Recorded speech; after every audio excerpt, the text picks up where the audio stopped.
সম্প্রতি দেশের বিভিন্ন সংবাদ মাধ্যম ও সামাজিক যোগাযোগ মাধ্যমে ভোটারদের মাঝে নগদ টাকা বিতরণের সময় জনতার তোপের মুখে জামাত নেতা এমন শিরোনামে একটি ভিডিও ছড়িয়ে পড়ে, যেখানে দাবি করা হয় কাজী নুরুল ইসলাম নামের ওই জামাত নেতা ভোটারদের মাঝে টাকা বিতরণ করেন। টাকা বিতরণের সময় তার সঙ্গে উপজেলা জামাত ইসলামীর সাংগঠনিক সম্পাদক রবিউল আলম সহ আরও কয়েকজন নেতাকর্মী উপস্থিত ছিলেন। ভাইরাল হওয়া ১৯ সেকেন্ডের ভিডিওতে দেখা যায় তিনজন ব্যক্তি ক্যামেরার দিকে হাত উঁচু করে ১,০০০ ও ৫০০ টাকার নোট দেখাচ্ছেন। ভিডিওতে শোনা যায় কয়েকজন বলতে থাকেন টাকা পেয়েছেন তিনি।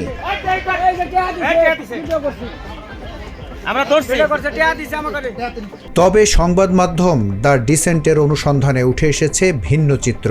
স্থানীয় সাংবাদিক, পুলিশ, বিএনপি ও জামাত নেতাদের সঙ্গে কথা বলে নিশ্চিত হওয়া গেছে ভিডিওতে থাকা ব্যক্তিরা বিএনপির রাজনীতির সঙ্গে সংশ্লিষ্ট, যা সংবাদ মাধ্যমগুলোর প্রকাশিত তথ্যের সঙ্গে সাংঘর্ষিক। ভিডিওতে ফুল হাতার সাদা শার্ট পরিহিত যে ব্যক্তি ১,০০০ টাকার নোট দেখাচ্ছেন তার নাম বই খাঁ। তার বাবার নাম মেকবর খাঁ। তিনি স্থানীয় বিএনপির কর্মী। মাত্র ৩০% টাকায় জমির মালিক হয়ে নতুন বাংলাদেশের গড়ে তোলার স্বপ্ন দেখা বাংলা বসতি। হলুদ শার্ট ও কালো জ্যাকেট পরা যে ব্যক্তি এক হাতে মোবাইলে কথা বলতে বলতে অন্য হাতে ৫০০ টাকার নোট প্রদর্শন করছেন তার নাম ইসমাইল। তিনি স্থানীয়ভাবে বিএনপির সমর্থক হিসেবে পরিচিত। ভিডিওর আরেক অংশে দেখা যায় হলুদ গেঞ্জি ও লুঙ্গি পরা এক যুবক ৫০০ টাকার নোট হাতে নিয়ে এক বৃদ্ধের হাতে গুজে দিচ্ছেন। ওই যুবকের নাম শামীম। ঘটনাস্থলে উপস্থিত অর্জুনা ইউনিয়ন বিএনপির সভাপতি নিয়ামত খাঁ দ্য ডিসেন্টকে জানান শামীম একই ইউনিয়ন ছাত্র দলের সহসভাপতি। যার হাতে শামীম ৫০০ টাকার দুটি নোট তুলে দেন তার নাম নুরুল ইসলাম। তিনি স্থানীয় বাসিন্দা এবং কোনো রাজনৈতিক দলের সঙ্গে যুক্ত নন বলে একাধিক স্থানীয় সূত্র জানিয়েছে। ভিডিওতে আরও দেখা যায় লাবু খাঁকে। লাল দাড়ি ও ক্যাপ পরিহিত ওই ব্যক্তি ইউনিয়ন স্বেচ্ছাসেবক দলের আহ্বায়ক। তাকে অন্য নেতাকর্মীদের সঙ্গে দেখা গেলেও কারো হাতে টাকা দিতে দেখা যায়নি। ভিডিওর একদম শুরুতে পাঞ্জাবি পরা লাল দাড়িওয়ালা এক ব্যক্তিকে মোবাইলে কথা বলতে বলতে সামনে এগিয়ে যেতে দেখা যায়। তিনি জামায়াতের ইউনিয়ন সভাপতি কাজী নুরুল ইসলাম। ঘটনাটি কিভাবে ঘটেছিল তা জানতে দ্য ডিসেন্ট ৪.৫ মিনিটের আরেকটি ভিডিও সংগ্রহ করে। ভিডিওতে একটি বাড়ির উঠানে দুই পক্ষের মধ্যে বাদানুবাদ চলতে দেখা যায়, যেখানে জামাতের এক ব্যক্তিকে বলতে শোনা যায়, আপনারা এরকম করলেন কেন? আপনাদের কাজে কি আমরা বাধা দিছি? আপনারা আমাদের এলাকায় গিয়া মিটিং মিছিল করেন না? না, আপনারা এরকম করতেছেন কেন? আপনাদের কাজে কি আমরা বাধা দিছি? এর জবাবে বিএনপির পক্ষের এক বয়স্ক ব্যক্তি বলেন, ভোট চাইবেন, মিটিং করবেন কেন? এখানে সভাপতির বাড়ি আছে। পরে জামাতের ওই ব্যক্তিকে আবারও বলতে শোনা যায়, আমাদের ইউনিয়ন সভাপতির বাড়ির কাছে মিটিং করেন না আপনারা? আমরা কি আপনাদের কোথাও বাধা দিছি কখনো? ওনাকে কেন চেয়ার দিয়া বাড়ি দিল? আপনারা আমাদের এলাকায় মিটিং মিছিল করেন না। নিয়ামত ভাই, এটা কিন্তু ভালো হলো না। এই যে চেয়ার দিয়ে বাড়াবাড়ি করছেন, মারামারি করছেন, এটা ভালো না। ওই যে ওই ভাই মারছে চেয়ার দিয়ে, ওই জনাকে।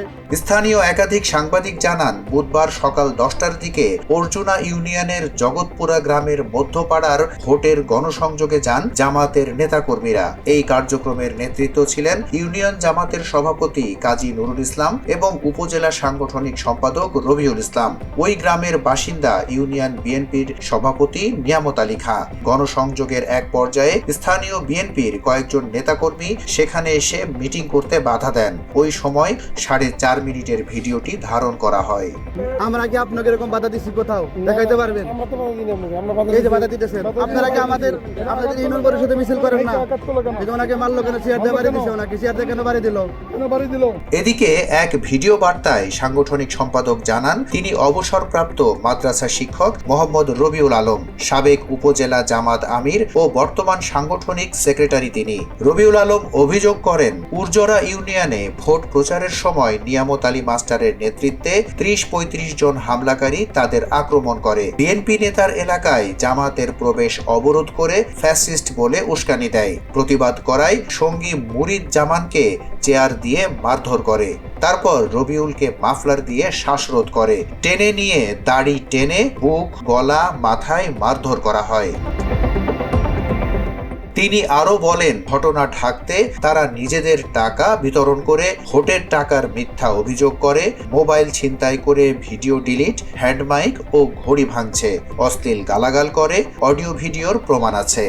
ভৈয়াপুর থানার ভারপ্রাপ্ত কর্মকর্তা মোহাম্মদ সাব্বির রহমান বলেন, জামাতের 4 জন লোক সেখানে নির্বাচনী প্রচারণা করতে গেলে স্থানীয় বিএনপির লোকজন তাদের হ্যান্ডমাইক ছিঁড়ে ফেলে এবং একজনের ফোন কেড়ে নেয়। পরে ফোনটি ফেরত দেওয়া হয়। সেখানে জামাতের লোকজন টাকা পয়সা বিলায়নি, বিএনপির সমর্থকেরাই টাকা বের করে ভিডিও করেছে।